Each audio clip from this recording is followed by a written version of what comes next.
Hello everyone, thank you for stopping by my channel.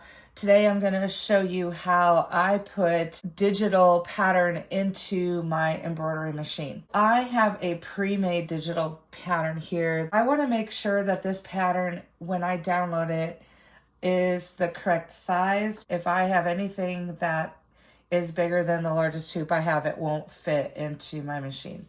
Then I'm going to choose the format that I need. I'm using a Janome Skyline S9. So I click unzipped and it goes into my folder for downloads. I'm going to open the software that came with my machine.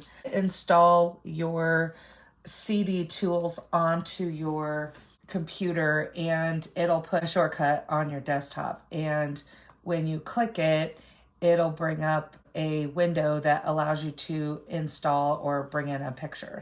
I'm going to go to my open file folder and I'm going to look in my downloads folder. So I click on that and it shows me the design that I'm going to be bringing in. So I hit open and now the design is on the embroidery software desktop, basically.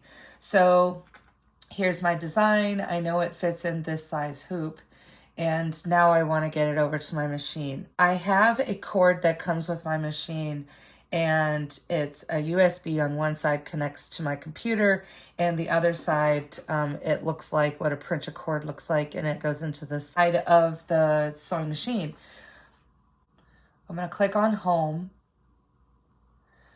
and then I'm going to click on write a design.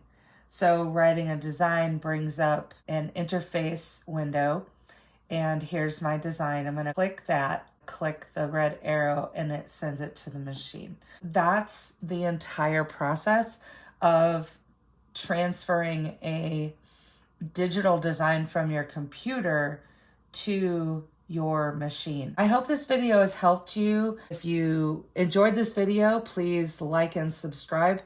And I appreciate you spending some time with me today. Have a great day.